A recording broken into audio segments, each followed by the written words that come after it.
Olá, meus amigos, sejam todos muito bem-vindos. Hoje mergulharemos em um dos momentos mais tocantes e significativos da trajetória de Jesus na Terra, a última ceia. Mas, sob a lente do Espiritismo, não a veremos apenas como uma refeição cerimonial ou um evento de despedida. Vamos compreendê-la como o ápice da comunhão espiritual, onde o mestre, ciente dos desafios que o aguardavam, reafirma que o verdadeiro banquete é o do amor e do serviço ao próximo. Conforme nos ensina o EAD, cada gesto e palavra de Jesus naquele cenáculo traz um roteiro para a nossa própria transformação moral. Vamos entender como esse convite à fraternidade ainda ecoa em nossos corações hoje. A última ceia, frequentemente vista como um prelúdio de dor, para nós espírita, ela é, na verdade, uma celebração da imortalidade. Naquelas horas finais, antes da crucificação, Jesus não estava apenas se despedindo, mas preparando seus amigos para a compreensão de que a morte não existe e que o intercâmbio entre o céu e a terra permaneceria vivo através do Consolador prometido. Vamos refletir sobre como as lições de humildade e a promessa de que Ele estaria conosco todos os dias se aplicam às nossas lutas cotidianas, transformando nossas dores em caminhos de júbilos imortais.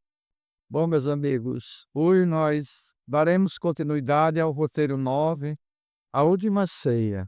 Os objetivos desta aula de hoje é identificar os principais ensinos e orientações transmitidas por Jesus na última ceia, interpretar a luz do Espiritismo, acontecimentos significativos que ocorreram antes da crucificação.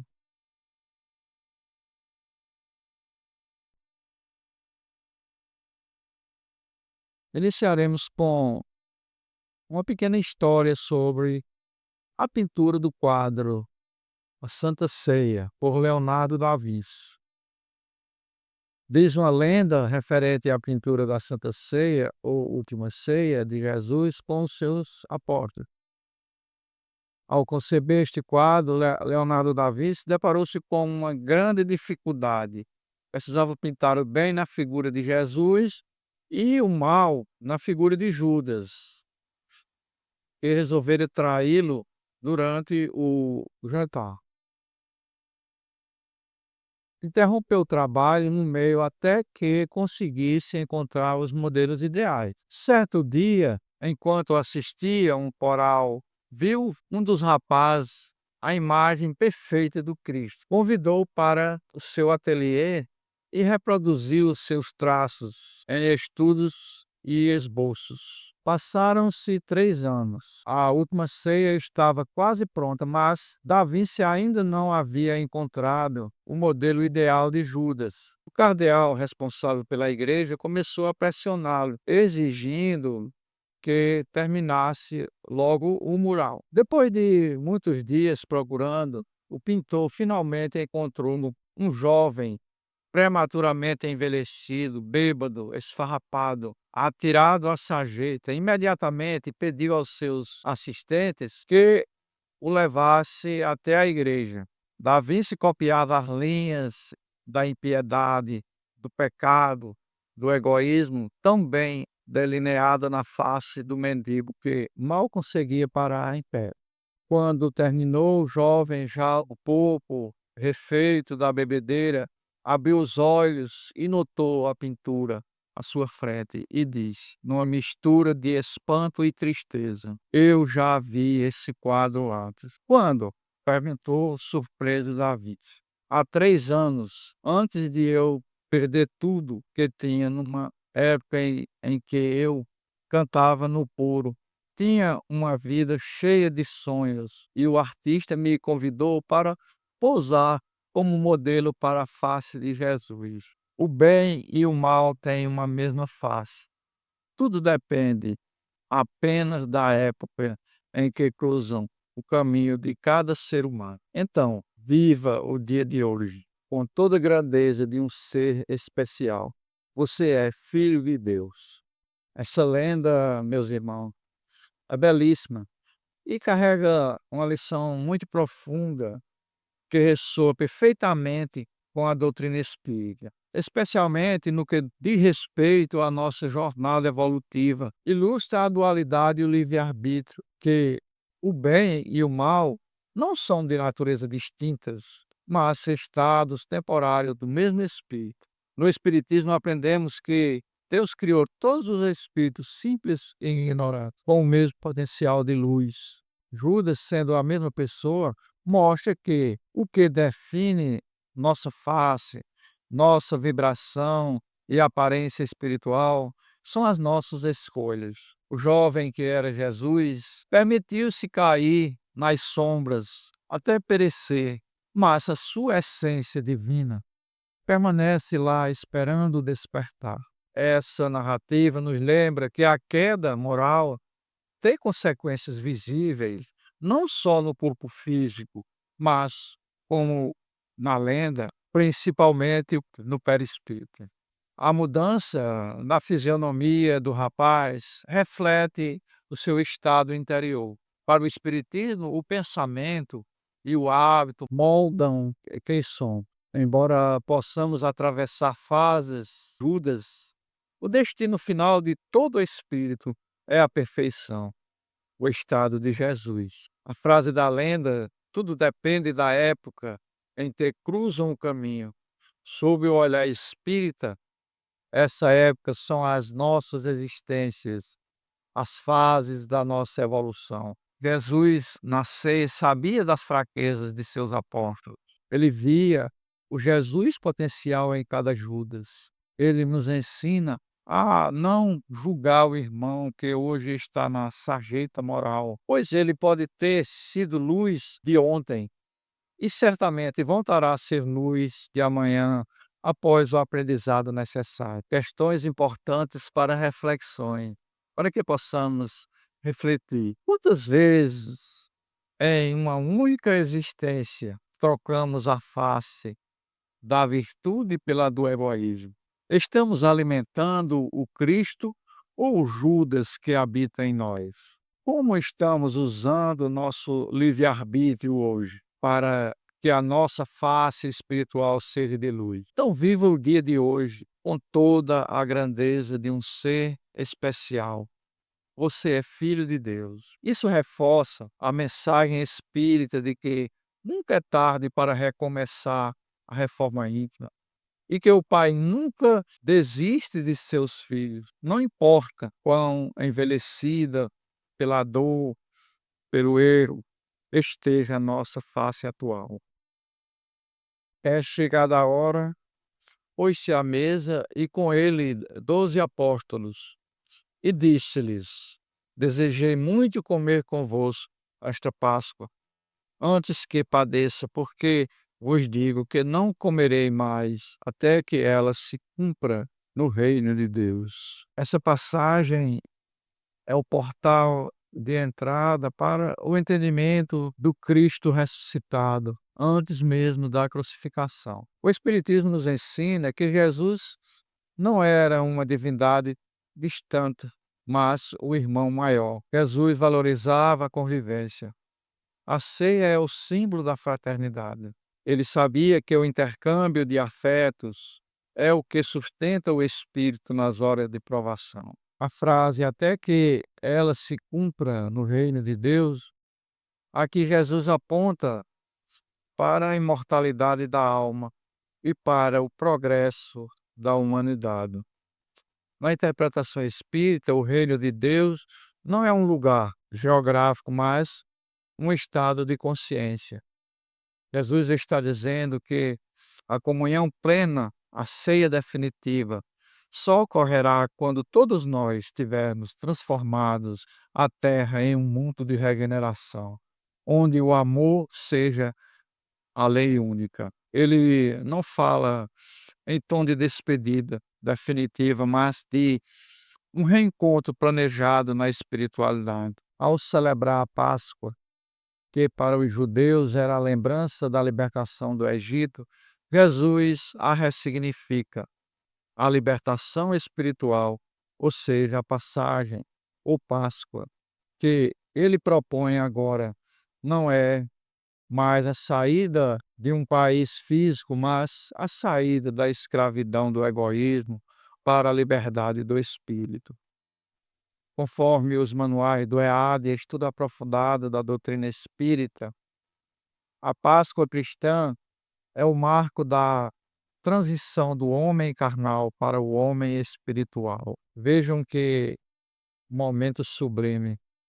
Jesus, ao dizer: "Desejei muito comer convosco", nos mostra que o Espiritismo não é uma doutrina de fórmulas frias, mas de sentimentos profundos. Ele sabia que aquela era a última vez que estaria com seus amigos sob o peso da carne, mas já vislumbrava o banquete espiritual do reino de Deus, aquele estado de paz interior que todos nós estamos construindo. Jesus nos convida a comer dessa nova Páscoa, alimentando-nos não de carne, mas de esperança e verdade.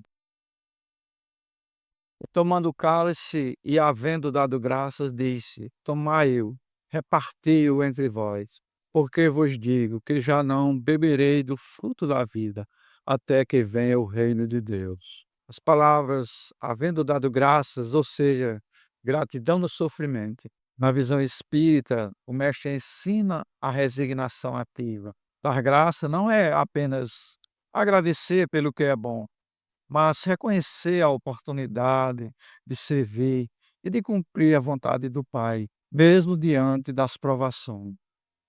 É o exemplo supremo da fé raciocinada.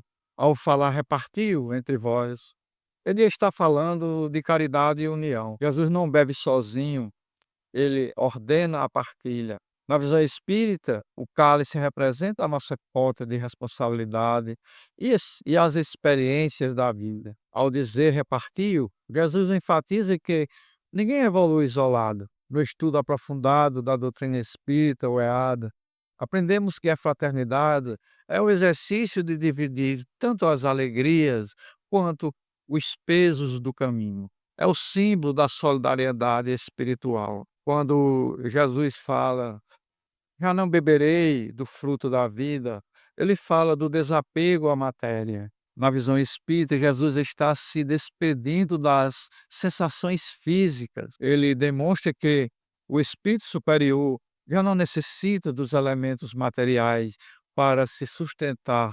Ele prepara os apóstolos para entenderem a espiritualidade como a nossa verdadeira pátria. A frase "até que venha o reino de Deus". Jesus está dizendo que a comunhão plena com Ele só será retomada quando nós, seus discípulos, instalarmos as leis de amor em nossa própria consciência. Cada vez que agimos com caridade, estamos trazendo esse reino para mais perto e bebendo novamente com o Mestre. Meus irmãos, quando Jesus pede para repartirmos o cálice, ele está pedindo para olharmos para o lado. Na lenda de Da Vinci, o jovem perdeu a face do Cristo e ganhou a de Judas, porque deixou de repartir o pão da esperança e se entregou ao isolamento do vício. Jesus nos convida a repartir o que temos de melhor, para que a nossa face permaneça sendo a dele, até que o reino de Deus se faça em nossos corações. Este é o momento culminante da ceia, onde Jesus estabelece o que muitos chamam de instituição da Eucaristia, onde a interpretação espírita foge do dogmatismo literal e mergulha no simbolismo transformador. Isto é o meu corpo, este é o meu sangue. Para o Espiritismo, Jesus não estava falando de sua carne física ou sangue biológico. Como espírito de elevadíssima hierarquia, ele usava a linguagem simbólica para representar sua doutrina. Quando ele falava de corpo, pão estava falando do alimento espiritual, a verdade, os ensinos, ele exemplificou. Comer do seu corpo significa assimilar de seus exemplos, tornar o evangelho parte do nosso próprio ser. O sangue e o vinho simbolizam a vida, o sacrifício e a dedicação. É o selo do compromisso. Beber do seu sangue é aceitar o desafio de viver com a mesma fidelidade ao bem que ele teve, mesmo diante das maiores dores. Fazer isso em memória de mim, um convite à ação e não ao rito. Kardec nos ensina que o verdadeiro culto é o do coração.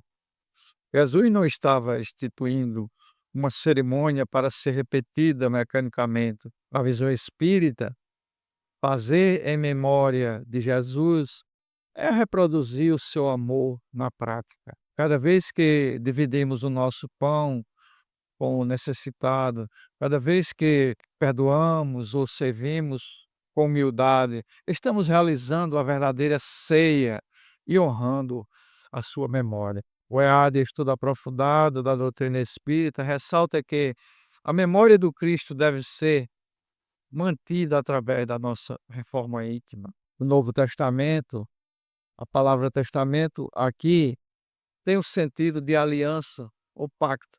A antiga aliança, Moisés, representada por Moisés, era baseada na lei de justiça e do temor. A nova aliança, proposta na ceia, é baseada na lei de amor. É o compromisso direto do Espírito com o Criador, sem intermediários, onde o sangue derramado simboliza que o amor verdadeiro não impõe condições, se doa por inteiro para a libertação da humanidade. Amigos, quando Jesus nos pede para partir o pão em sua memória, ele está nos fazendo um convite de honra. Ele não pede rituais, ele pede atitude.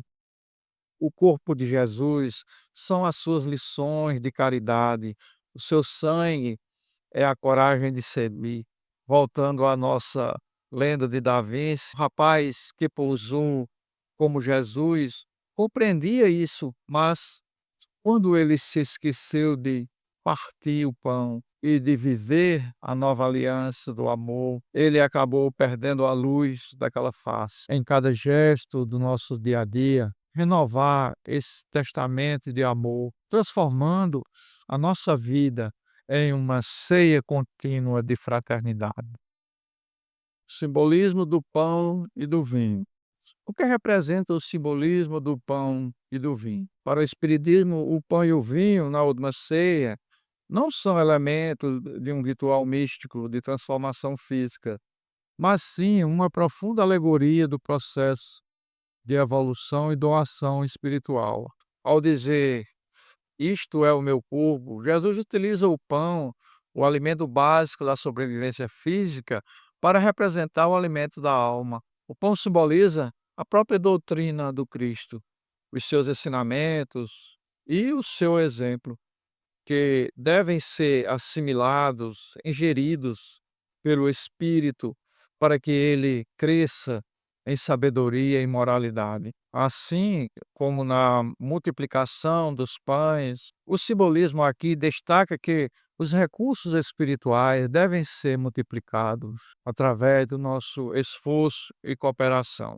Comer do corpo significa agir como Jesus agiu, tornando a mensagem evangélica a substância que molda o nosso homem novo. O sangue derramado simboliza a total entrega de Jesus à humanidade. Beber desse cálice é aceitar o compromisso de viver com a mesma fidelidade ao bem, mesmo diante das dores e renúncias. O vinho sela o Novo Testamento, ou nova aliança entre Deus e os homens, baseada não em leis externas, mas no amor incondicional e na fraternidade. Na visão espírita, este simbolismo extrapola a indicação física, representando a renovação íntima necessária para suportar as provações da jornada. O Espiritismo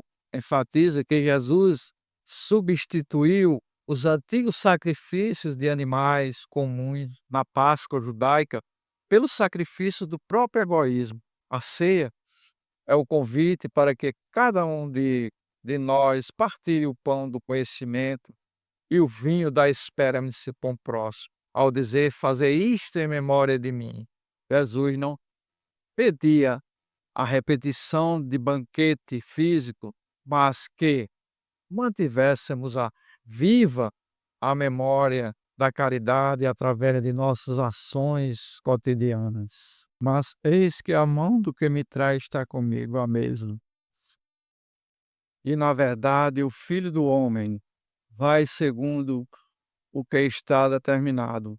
Mas ai daquele homem por quem é traído. E começaram a perguntar entre si qual deles seria o que havia de fazer isso. Essa passagem é uma das mais profundas para analisarmos sob a ótica da reforma íntima e das leis morais. Ela encerra um convite ao autoexame que é a base do progresso espiritual. A mão do que traz está comigo à mesa, que significa a convivência com a imperfeição. Jesus, em sua imensa superioridade espiritual, não expulsou Judas da ceia. Na visão espírita, isso nos mostra a tolerância do mestre. Ele convive com o traidor, não por conivência com o erro, mas por amor ao espírito que sofre.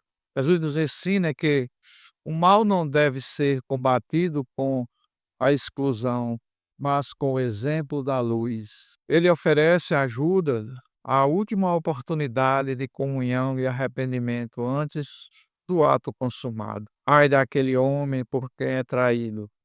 Para a doutrina espírita, é a lei de causa e efeito.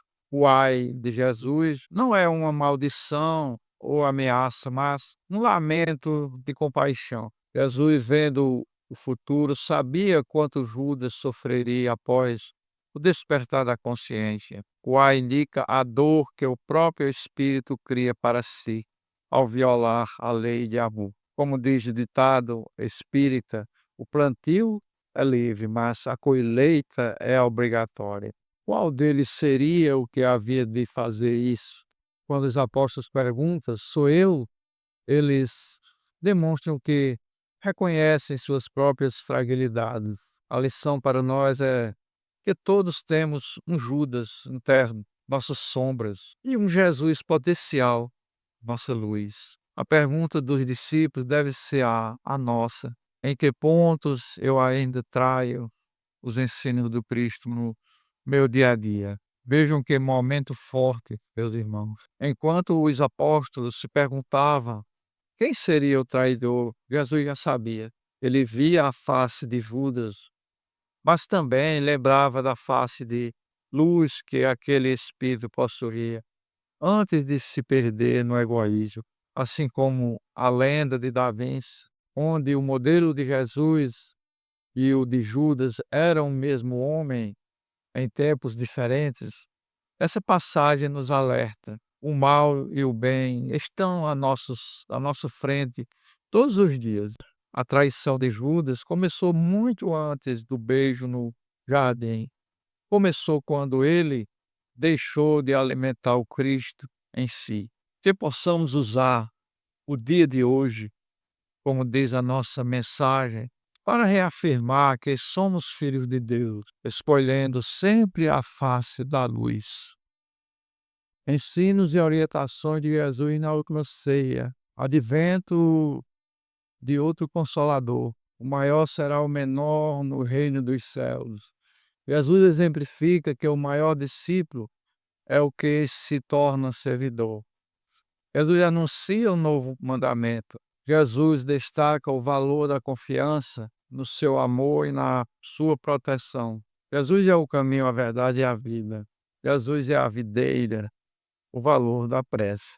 No advento de outro Consolador, Jesus sabia que a humanidade da época não compreenderia toda a verdade. O Espiritismo identifica-se como esse Consolador prometido que não é uma pessoa, mas o Espírito de verdade, o conjunto de instruções dos Espíritos superiores. O Consolador vem relembrar o que Jesus disse e ensinar o que ele não pôde dizer na época, trazendo a fé raciocinada que consola pela compreensão da lei divina. O maior será o menor e o exemplo do servidor. Aqui tratamos da hierarquia espiritual. O maior será o menor e o exemplo do servidor. Aqui tratamos da hierarquia espiritual. No mundo físico, o maior é quem manda. No reino dos céus, estado de consciência superior, o maior é quem mais ama e serve. A lição do lava-pés. Jesus, o governador espiritual da terra, lavando os pés dos apóstolos, aniquila o orgulho. Ele prova que a evolução se mede pela nossa capacidade de sermos úteis aos outros. O novo mandamento: amai-vos uns aos outros, como eu vos amei. Jesus eleva a régua da moralidade. Não é mais apenas amar ao próximo, mas amar com a abnegação que ele demonstrou. Esse mandamento é a base da caridade cristã, que o Espiritismo define como benevolência para com todos, indulgência para com as imperfeições alheias e perdão das ofensas. Confiança no amor e proteção de Jesus. Jesus afirma: não se turbe o vosso coração. Ele assegura que nunca estamos sós. Mesmo sendo um espírito puro, Jesus utiliza seus mensageiros, nossos anjos guardiões, para nos proteger. Ter confiança no seu amor é ter certeza de que a dor é passageira e o progresso é inevitável. Jesus é o caminho, a verdade e a vida. Muitos interpretam isso de forma exclusivista, mas o Espiritismo explica: o caminho é o exemplo, o roteiro de conduta. A verdade é a revelação das leis de Deus. A vida é a vida espiritual, a única real na Terra. Ninguém chega ao Pai sem passar pelo trabalho de autoaperfeiçoamento, o que Jesus exemplificou. A parábola da videira e dos ramos é uma das mais belas metáforas de sintonia e intercâmbio espiritual. Jesus é o tronco, nós somos os ramos. Se o ramo desliga do tronco, perde a sintonia com o bem. Ele seca e não dá frutos. E a aplicação para produzirmos frutos, ou seja, boas obras, precisamos estar ligados à vibração de Jesus através do pensamento e da ação no bem. O valor da prece. Na última ceia, Jesus faz sua prece sacerdotal. Ele ora por si, pelos discípulos e por nós todos. O ensino espírita, que diz o ensino espírita, a prece não muda a vontade de Deus, mas muda a nossa vibração, permitindo que os bons espíritos nos auxiliem. É o combustível para a resistência moral. Meus amigos, todos esses ensinos, ser servidor, amar como ele amou, manter-se ligado à videira, são o que mantém em nós a face de Jesus. O jovem da lenda de Davi perdeu sua luz quando parou de orar, quando deixou de servir e quando se desligou da videira. Quando voltamos a confiar no amor do Mestre e a praticar seu novo mandamento, restauramos em nós a beleza do Filho de Deus que somos. Que na ceia da nossa vida possamos sempre escolher o lugar do servidor. Meus irmãos, chegamos ao fim de mais um estudo. Vemos que a última ceia não foi a despedida, mas a instalação do novo código de conduta para a humanidade. Jesus nos ensinou que o maior é quem serve, que o pão da vida é o seu ensino e que o cálice do amor deve ser repartido entre todos, sem exceção. Lembre-se da história de Leonardo da Vinci, aquele jovem que um dia teve o rosto de Cristo e 3 anos depois o de Judas, nos deixou a maior alerta desta aula. O bem e o mal não são destinos, são escolhas diárias. O Espiritismo nos esclarece que nenhum de nós nasceu para ser Judas, todos fomos criados para a luz, para o estado do Cristo. Se hoje o cansaço ou as quedas do mundo envelheceram nosso semblante espiritual, Jesus continua à mesa nos esperando com o pão do recomeço e o convite para voltarmos a ser servidores. Não importa o que aconteceu até ontem, a cada manhã o Pai nos dá um novo dia, uma nova tela em branco para pintarmos novamente a face da esperança. Você é filho de Deus, herdeiro do universo e possui dentro de si a semente da perfeição. E para encerrarmos, gostaria que você deixasse aqui nos nossos comentários quantas vezes em uma única existência trocamos a face da virtude pela face do egoísmo. Estamos alimentando o Cristo ou o Judas que habita em nós? Como estamos usando o nosso livre-arbítrio hoje para que a nossa face espiritual seja de luz? Qual dessas lições de Jesus você vai tentar colocar em prática ainda hoje? Seja um gesto de humildade, uma prece ou o perdão de alguém, perdão a alguém. Vamos transformar este conhecimento em luz real. Muita paz, bons estudos. E lembrem-se, o Mestre continua conosco todos os dias, até a consumação dos séculos, até a nossa próxima aula.